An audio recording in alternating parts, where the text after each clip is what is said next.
to continue where they went to sleep before.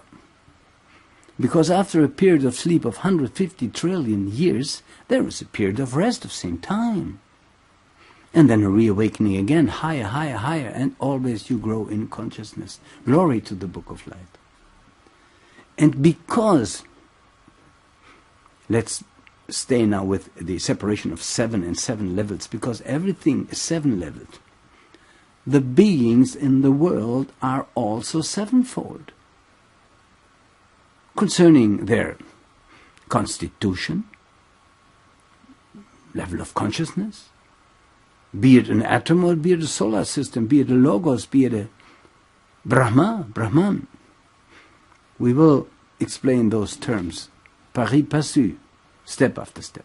Dear friends, everything is in a state of consciousness. For instance, space. Our consciousness in the waking state can be compared to space. Our consciousness too has absolute void and differentiated fullness. When? Well, for instance, in the 4th state of sleep, deep sleep, we could say we have absolute voidness. And when we wake up to differentiated fullness. And this state of absolute void, so threatening for most people, this is the immortal. Fails my voice to say that because it is so overwhelming. This is the immortal. Of course, people will say, well, I have no consciousness there. I don't think, I don't smell, I don't taste, I don't touch, and I'm still there. I can't believe it. Yes, you can. Because you wake up every morning out of that state.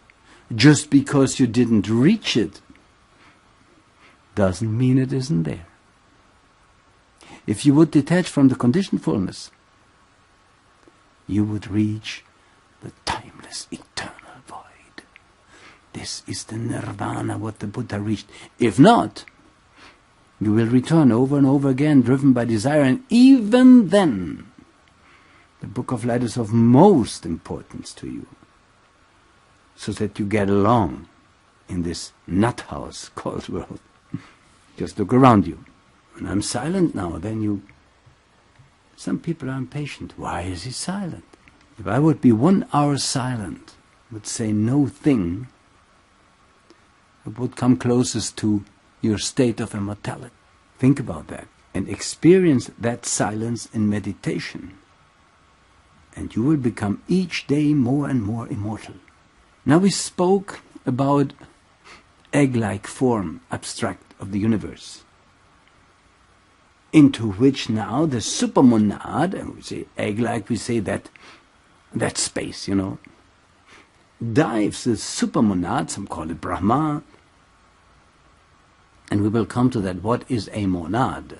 It will be very important. And this supermonad, the first thing the monad or that divine power ray does is to separate Mula Prakriti. As Jesus said, in my Father's house are many mansions I have prepared. And this is what the supermonad does, the reawakening ray, call it Brahman. They call it the creator. Well, we all are creators. There's no difference between creation, evolution. There's a third, which is emanation. And that emanation, that waking up out of the ever to be unknown over and over again, this is the third, the Holy Trinity. Emanation, creation, evolution. Evolutionists and creationists don't have to fight any longer against each other.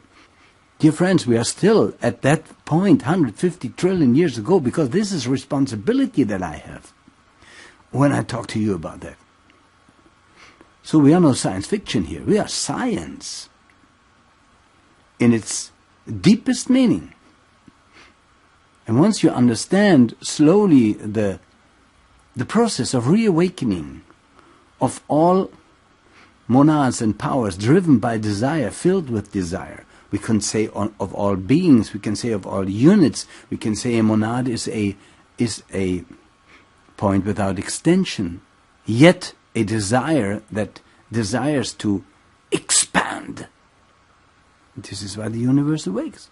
So, can absolute unity pass to infinity? Well, if you presuppose infinity has to do with limitless extension of something, then you could say this something is like space in its conditioned state of being. And so when we are still at the reawakening of the universe, like a human being is awakening in the morning, slowly, from sleep, then we will see that Christianity is right. The Quran is right. All religions are right. We just have to understand what that means. The Christians say, in Him we live and move and have our being, for instance. Or the Hindu rishis say that the universe lives in Brahma, proceeds from it, will return to it. Right now we are on the state of reawakening of the universe 150 trillion years ago. What is the universe when it is absent? It is unmanifested. The desire has not yet risen for matter, for existence in material world, the most finest state of sublime state of matter, divine state of matter, until to the lowest. Mula Prakriti. And there we have the terms neuter, which is unmanifest. Universe in absence. Then we have, and we could say now that monad, when it is not manifested, when it is still sleeping, you call it Brahma or Brahman. Brahman. But when it is in manifestation, reawakening, driven by desire for material world, diving into Mula Prakriti, into root matter, then you may call it Brahma with a line above the last A. Then it is manifested. It is Logos. In that moment it is dual, basically, or latent, male, female. So in initiations you will see that God per se is seen and unseen, visible, invisible, manifested, non-manifested. And this is why they say in some scriptures of the rishis and so forth, Bhagavad Gita, seven-skinned eternal mother, father, and so forth. And we have levels of awareness from undifferentiated to differentiated. And when I say differentiated, I mean the surface of 7 layers.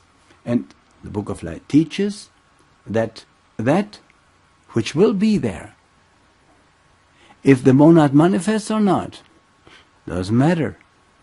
It's the universe, space, complete void, but not the void that I define with my limited senses, saying from here to there. No.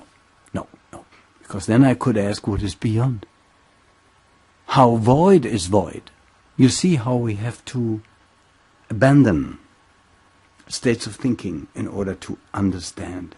So that which always was, is and will be, which is unborn, anupapadaka, uncreated, parentless, that is space. This is space.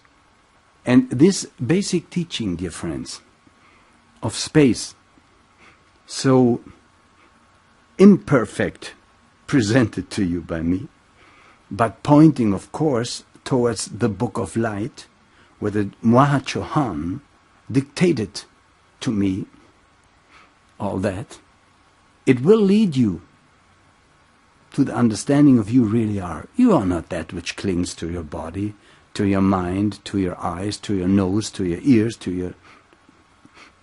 This is a in-between state of ignorance through which you have to go, no doubt, no doubt.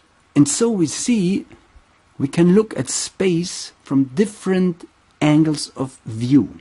See it as a cosmic womb.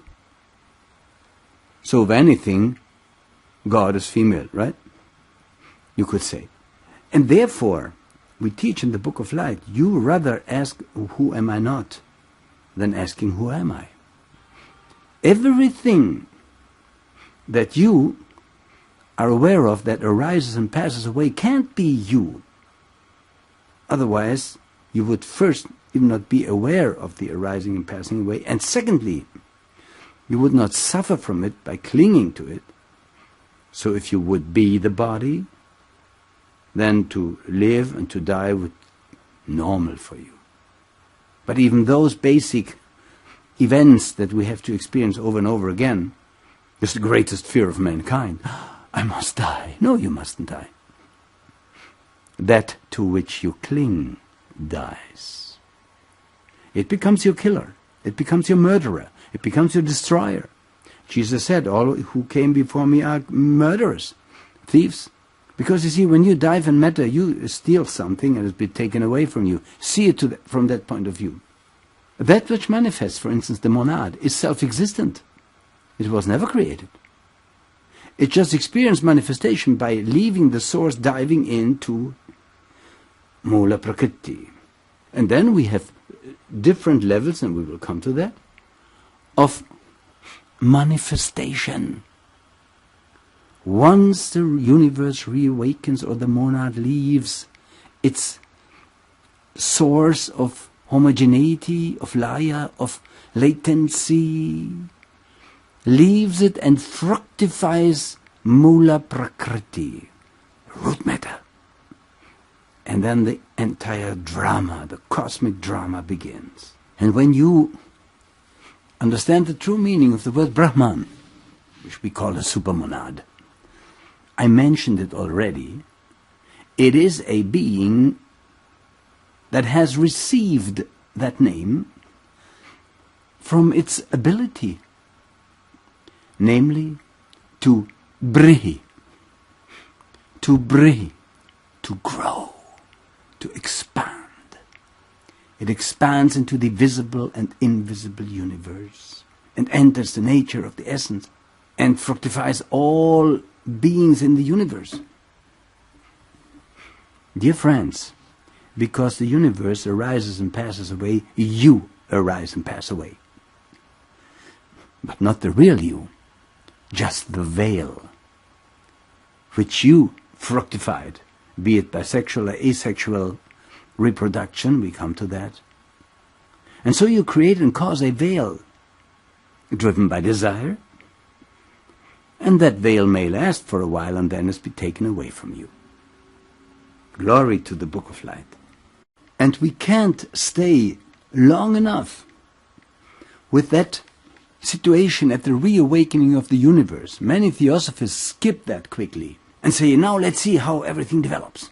If you want to become the experience, you rather stick with that moment of reawakening and you see the relation, and you understand space, you understand motion, you understand duration, you understand matter. Matter per se is eternal, timeless, eternal, in essence, not in structure concerning forms. And I mentioned that at the beginning. Quiet surface of a lake, throw a stone into it, waves come. Do they remain? I don't think so.